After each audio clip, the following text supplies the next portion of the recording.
Yeah, so asking for forgiveness. So having the wrong judgment, sometimes the wrong attitude, being upset or impatient or, sometimes God will use the kids to convict me. Okay, Yeah. Mom, be patient. For sure. Yeah. It's like, God, is that you speaking? You're right.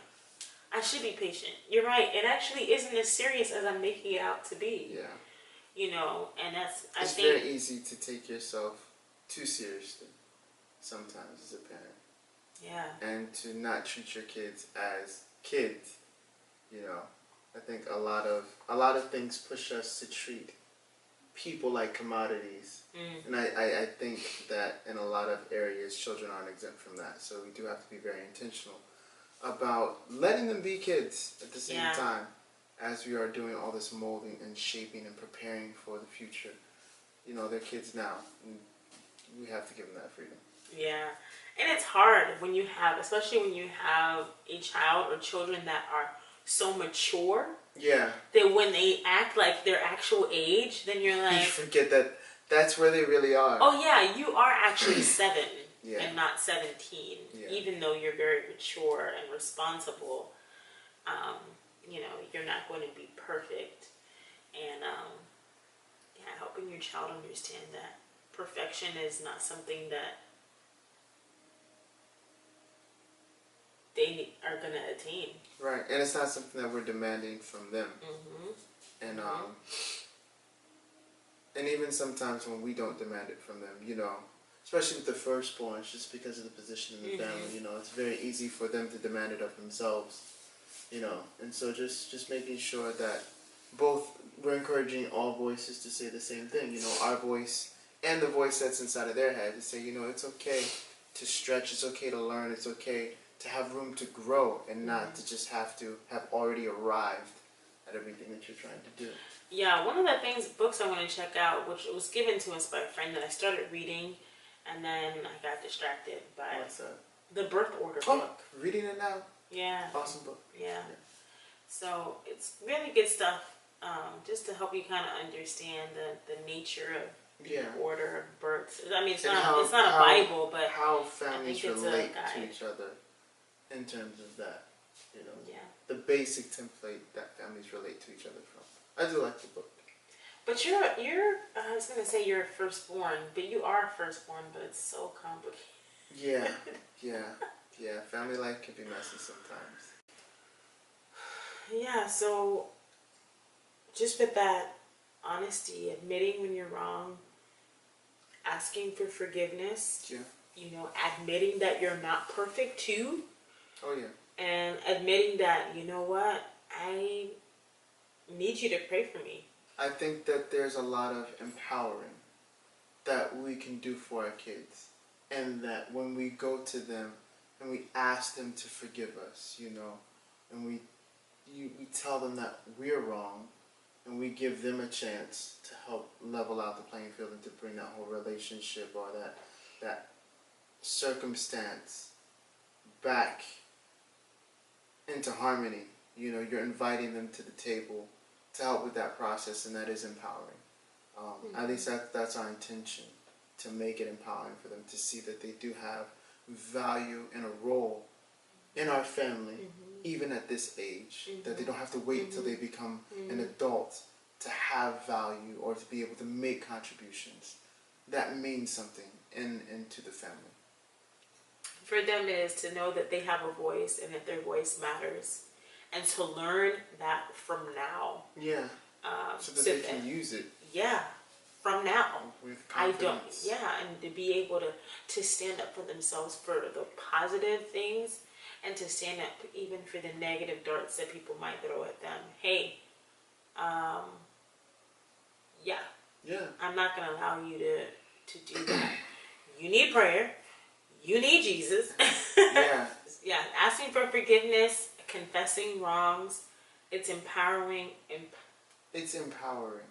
I can't get that word. I don't know what's happening with my mouth. Imperfect parenting. Imperfect parenting.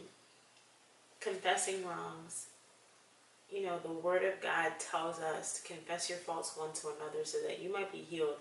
It doesn't say necessarily confess your faults to an adult that's the same age as you.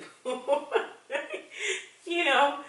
But I believe that there is power in admitting and saying, hey, you know what? I shouldn't have done that. You know what? I'm sorry I yelled at you. I'm sorry I did that. I was upset, but that's no excuse for my behavior. I'm very sorry. Will you forgive me? And then to hear them say, you know, I forgive you.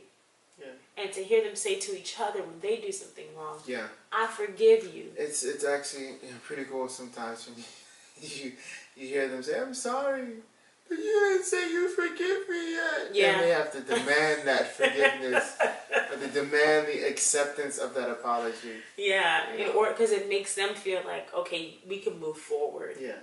And I know that's how I operate. So. Yeah. Me, I don't know how I operate. Yeah. I'm just kind of just like, I'm sure forgiveness is I know forgiveness is something that I want, but to me it's not necessarily, I don't know, make or break type of thing. I value it for sure. I feel like with you and me it's kind of like, but then I also don't feel like you ever do anything that requires perfect parenting 101. He's the better spouse. I'm just over here watch living the reels and then I'm just over here living life and trying to get myself together in Jesus' name. I'm the better husband of the two of us for sure. You're the only husband of the two of us. I'll take what I can get. Oh gosh, what am I gonna do with you? But that's pretty much it. So we are gonna talk a little bit more about parenting. Yeah. And marriage. In depth and a lot more stuff, because we're not just creative people, we are creative parents. Is that what you were going to say? I was actually going to say humans. Oh. And we're a lot more than creative. Just creative folks. Though we've been created to create. Let's not go off on a tangent. Yeah, we're a lot more than just being creatives, and so we want to share a little bit more of our life with you. I don't know if you saw the last video, but we've kind of opened the door a little bit to our family. Yes. And what happens behind the scenes. What happens behind the scenes in the Jordan household. Yeah, it's hectic, y'all. Oh. It's real hectic, y'all. But you know what? We're making it. We're making it. We're making it. We're making it. But it is beautiful. It is a blessing. So we want to share a lot of things with you. Have a lot in store for this year, and we're just really excited about this opportunity to be able to share. And we hope it's a blessing to you. Even if you're not a parent, you may have someone in your life that is looking up to you. Yeah. That needs that leadership. It may make you assess. Them. Yeah, don't try to parent them. But do shape and steer where you can. And even assess your own relationship with your parents, because I know that I had to assess that too when I became a parent. Had to and am still assessing. Mm-hmm. The more I develop as a parent with these guys, the more I do have to look back at my parents and see, what was laid out and what I can follow. Yeah, definitely, for sure. So, is there anything that you think that we should cover, topics that you want to see us address, topics that you guys want to be a part of? Yeah. And if you're a parent, what's something that you personally value now as a parent that helps you to raise your child? Or if you're not a parent yet, what are some things that you want to know about as a parent when you become a parent? Okay. Because it's a parent that you're not a parent yet, but you will be a parent if you will be a parent. Freestyle Fridays. Yeah. Coming back. Freestyle Fridays. Preview right there. Oh yeah. Freestyle Fridays is coming back. We got Freestyle Fridays is coming back. Wow. It's coming back. It's coming back. I've been working, rhyming. Subscribe. We ask that you share the videos, like, comment,